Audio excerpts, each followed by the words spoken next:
only 7 nations worldwide, and this number is pretty shocking. 7 nations worldwide out of 195 allow abortions after 20 weeks. Why is the U.S. still so far behind on this issue? Yeah, we are way behind on this issue. There are literally billions of people across the world in multiple countries of all different faiths and backgrounds that recognize the basic science of when you look into a womb, that's a child.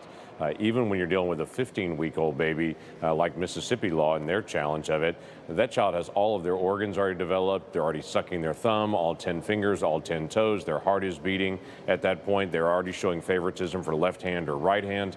All those things are already there by 15 weeks of development.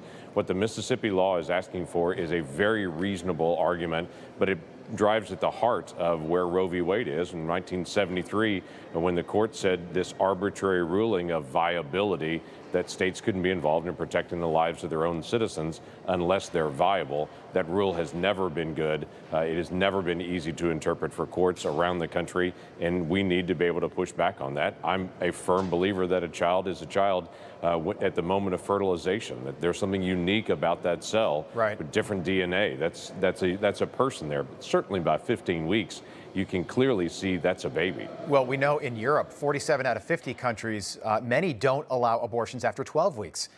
They say the fetus can also feel pain. We've heard so much, especially over the last 20 months, about following the science. If we follow the science in this instance, as you just mentioned, we know so much more than we did back in 1973 when Roe v. Wade passed. Science has come a long, long way, particularly over the last 10 years. How do you think that plays a role in this case? In some ways, I think it doesn't play a role at all, because the law is the law is the law. The court should really look at the Constitution and the law and to say, is there anything in the Constitution that guarantees abortion? No, there's not. Is there anything in our law that talks about viability? No, there's not. This is literally a ruling in 1973 the court made up out of whole cloth. But saying that, it's very obvious culturally now for us to be able to look at the science and what's going on inside the womb, that we can really see the development of a child. I mean, this belief that was the old joke that my mom used to have, you can't be just a little pregnant. Quite frankly, for a lot of the folks in the abortion lobby, they believe you can be just a little pregnant, and so you have abortions early when you're only a little pregnant, and then later you can't do that. Well, that's nonsensical. There's no such thing as a little pregnant. You're either pregnant or you're not pregnant. That's a child in the womb from the moment of conception on. And so that'll be the heart of the argument today, and to be able to talk about the science, to be able to talk about the law. Let's talk about how this plays out. We know that the Supreme Court generally doesn't like to overrule former decisions. Do you think it could happen now? The conservative portion of the bench has a clear majority. It's 6-3. We don't know how everybody will vote, of course. But does Roe v. Wade really have a chance of being overturned here? It does, actually, because they're going to look at it based on the constitutional argument. There's several reasons I say that. It takes 4 justices to agree to take a case. Otherwise, it doesn't even come to the Supreme Court. The vast majority of the cases never get to the Supreme Court. The court doesn't allow it to be able to come, and they just allow lower courts their ruling. So at least 4 justices we know want to take this case.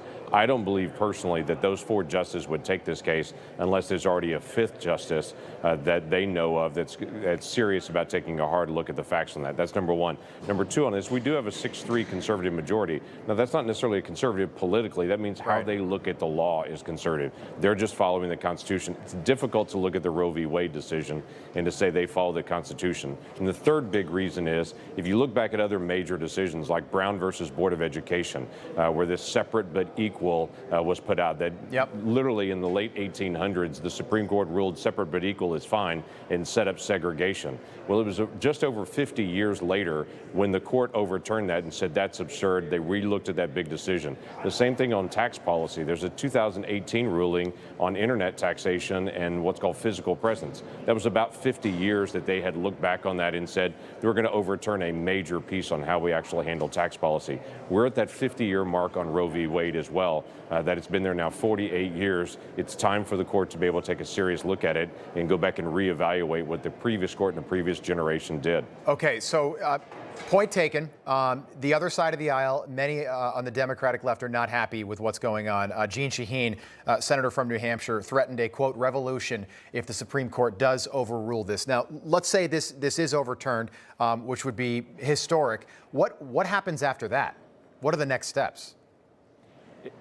Yeah, this is the grand misnomer that the liberals are out there across the fruited plain all saying that this ends abortion in America. It doesn't. Right. Pre-1973, if we go back to that time period, each state made a decision on what they were going to do to protect their citizens. Some states, like New York or California, will probably do abortion right up to the second of actual delivery because they like as many abortions as they can in those areas. Yeah. Other states like mine in Oklahoma will protect the lives of children at the moment of conception. And there'll be all kinds of variations on this. Some will say this 20 weeks or 15 weeks. That'll be a decision of every single state to be able to make. So this doesn't end abortion in America. This changes it to be very similar to what our homicide laws are in America.